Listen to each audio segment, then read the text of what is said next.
So, anyways, I have a visitor, and Frances has been a long time student and intern of mine from the Met High School in Providence. One of the very many. But you were with me for 3 years. Oh yeah, it was wonderful. And you lasted more than any of the other interns. I usually scare them off and they're gone, especially after the first fashion show. Oh no. Because it was, because going through a fashion show, we're all stressed. It's all stress, it's all pace, it's all no time to rehearse, you have to do it before, it's all prep, and focusing on getting everything to look good and very organized, and making your vision come to life. And I have learned that throughout working with Tina when I was in high school till going to college and experiencing a fashion show once again with the experience that I got from Tina. I know, and it is. It's usually me screaming at the end, and you were tears, but you're not the first one that ever came back after doing that show. Right. I've had calls from other interns. They were like, Tina, do you remember me? I was one of your interns and that. And I want to tell you that I was so scared after after the fashion show. She said, but I've been doing them since. Right. She said yours was mild compared to what she had to go through. She said if she had not done mine, she never would have lasted as long as she has with the profession she's doing now. Right. Because she said, I broke her in. Yes. She said at the time she thought I was a lunatic. After all the people she's worked with in the industry, she said that I was the nicest person she's ever worked for. She said those people out there are the real mean and nasty. She said you were not nasty. You were trying to give us the experience to let us know what was coming. I mean, if we came to you and we want a real world experience, you sure gave it to me. Yeah, you definitely broke me in. It broke you definitely. in, right? Because when I did the fashion show at Bay State College for 2019 and fitted twice, I had to walk twice, I had to also help with makeup, dressing room. It was also have fun. I did also have fun at the same time. Because I already knew what to do, and I already knew what was going on. I wasn't new to anything. I wasn't stressed. I was a little nervous, but I wasn't as stressed as I thought I was going to be, because I already been through the hard part. Yeah, you did two fashion shows with me, so and that's why, mothers are like, oh my God, they're just kids, you're tough, so tough. I go, but look, this is what they want to do, and this is the real world. If they can't get through this, then they're not going to be able to make it in the industry. No, this is not just all fame and glory and let's do this and pretty pictures. Yeah. You got to work. Yeah, of course. And you're going to run into a lot of people, and I've been considered the nice one. Okay, so by every intern I've ever had in New York City when I hired them, and they all said I was the nicest boss they've ever had. Right. And that after that, they worked for so many, and they were just so treated like crap that they just finally left the fashion industry. Yeah. So, which is a shame that they could have had a career, but because of their boss ruined it for them. Yes. Because they were so good after they were trained with me, they probably should have gone up and started becoming, they probably should have went the level above. They should have went from intern to associate to head designer, then designer, and then head design director. But they were, anyways. It's nice to hear, and it's so nice to have you back and get you on video, because I want you to tell me what you told me on the phone of when you were taking class. Where'd you end up? What school? I went to Bay State College in Massachusetts. I still go. This is my 3rd year. And I'm just taking all the experience I learned from here and translating it over there. And half of the stuff that they're telling me now, as I'm getting my 4-year degree, it feels like I already got my 4-year degree just working with you. Through the summer, through school, it just all felt like I was just already going to school for fashion already. And then what they're telling me over there, I'm like, this is no news to me, because I already heard it already. And one time during the end of the fall semester, I was going in, with my professor, York. She was talking about my classes, and she was like, well, since you're going into that mark, what do you want to be when you graduate from here? And I said, well, I know I have to work my way up from, an intern to an associate, to a supervisor. And she was like, you're smart, you're one of the smartest people, who know that. Because some people just graduate and they think they're already a designer. I said, no, I know I have to work for it, but I have the education to back me up from Tina. And then I was telling her all the good things you used to do back in the day, and how you traveled all over the world, and you used to do all this stuff, and you know how the industry is, from being a designer and someone in the market, And she looked you up, and she saw you in the newspaper and us together. And I say, all this knowledge I learned is from that lady, and I'm just glad that I got the experience I got, because if I would have went to college with none of that information, I would have been like, I'm done. I would have been like, I'm done. But you made it exciting, and you made it challenging for me at the same time. And that's why I wasn't, scared off from the industry, because I know how you are as a person. Yeah, there are other people like me out there. I know how you are as a person, and at the end of the day, I don't take it personal.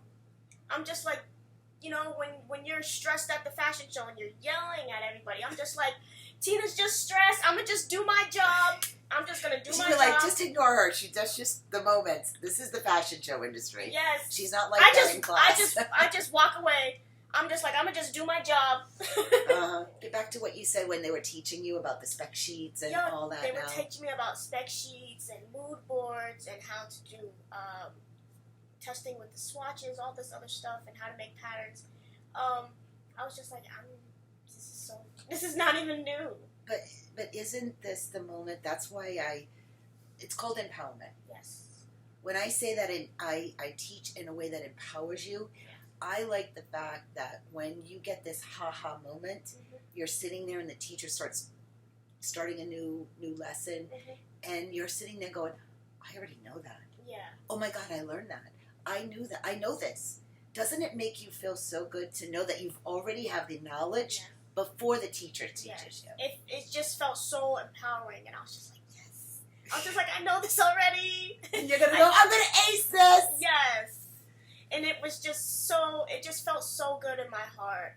And I was just like, oh, I can't even imagine how my life would be like without this knowledge from Tina.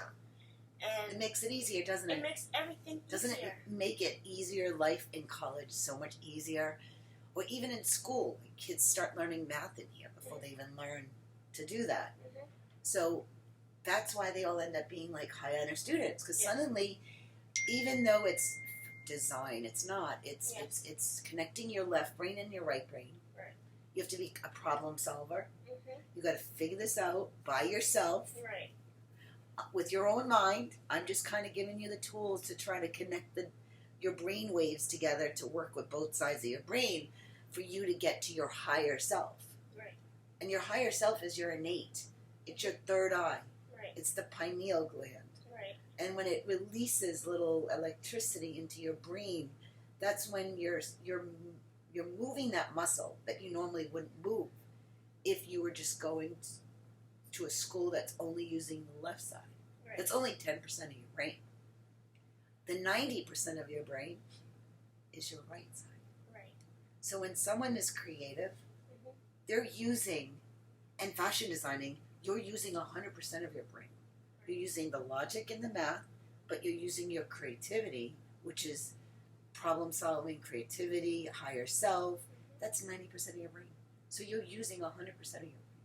And I noticed that as I was designing and pattern making, especially when I took a drape class, everything you said made sense. As I'm draping and I'm figuring out, how to do a cowl neck, and I'm like, all right, how am I going to pull this off? And I'm like, oh, well, maybe if I do this, this will happen. And it all just started coming together. And I remember the professor was like, you haven't asked for help since. And I said, I know what I'm doing already. Love it. Oh my God, these are the I'm like, I was so happy when you called me and you said, oh my God, I'm always telling them, Tina taught me this, Tina taught me this. Yes. I already know this. Yes. and it just felt so good because I do need the feedback from you guys when you leave, and it makes my work here so much more like, yes, it's working. I have the results. Yes. Plenty of you guys have left. You've called me back. You've learned to do it on your own, even at home without me, which is what I want you to do. I don't want you to always have me around to help you. I want to give you the tools that you can then go. She wants to be a designer. And I said to her, you older ones, I'm the most frustrating of all. I said, she's like, you're leaving me, you're walking away. I go, yeah, because this is part of my teaching. Right. Once I teach you, I give you already know this. I say, okay, here you need to add the seam allowance, trace it. I'm going to make a pattern now. Right. Trace it, add the seam allowance. I walk away. She gets paranoid. She's like, poor dear. I'm paying for this. Oh, where are you? You can't be, Poor walking dear. away. I go, all right, after so many little battles between her and I finally said, here's what my system is. I told you I'm not like anybody else. You will never find anybody like me because I developed this myself with my brain. Yeah. So there's no copycat out there. Yes. I walk away because I'm trying to give you this empowerment of being in a quiet moment, figuring it out with your own brain, what you need to do step by step. Yeah. I want you to understand that you're going to end up doing this without me one day. Yes. You got to start learning how to do it now with me still around, but not hanging over you like a helicopter or soccer mom. They've got to let their child develop. Right. A Montessori is at their own pace, by their own choice, and they make decisions on their own. And she's so paranoid of making a mistake. And I realized that the younger ones learn to sew quicker with those sewing exercises in 2 classes, where by the time they get to be like 15, 16 to 18, they cannot do it. It takes double the amount of time for them to do those simple exercises. It takes 4 hours for the younger ones. It takes them 8. Why is that? I mean, I know, but I want to know. I want you to tell me. I think it's because it's a lot of pressure. When you get like around my age, or even when you're a teenager, it's like all about, I have to get this perfect if I want to survive in this industry. I have to do this perfectly. I have to be so OCD, but it's really not. When it's really not all about that. You're learning from your mistakes, and once you learn from your mistakes, you're like, okay, I'm not gonna do that again. Or if you made a pattern and it's 2 inches to the left, and you point it out. Yeah, you learn from it, but how do you learn if you don't make it? That's why I call it must take. Yes. But how do you learn without making those mistakes? Yes. So you have to make them in order to grow. Yes. Because if you walk around doing everything perfect, then what are you learning? Exactly. You can't be everybody can get to be a perfectionist, but that's after you've grown to the point where you got the eye. Right away you can center something without a ruler. You can see a measurement from afar. But that's training. That's all. It's constant practice makes perfect. So my student is, I finally sat her down and I said, this is my philosophy. And I said, I need to empower you. I said, I have victims that come through my door here of sexual abuse, child abuse. Yes. You know that. You might have met a few. Usually they're not always together, but I've had a group once a few summers ago. But usually they're in and out. It's only enough to give them a sewing lesson until they have to be relocated. So, and because of their anonymous, I cannot videotape them. Yes. But you and I did something a while ago with all the people that got involved with the Melo project. They know that my mission was originally to help mothers in trauma and victims of human trafficking, which is now, of course, finally starting to come to light. But it's been a long road trying to raise awareness to this.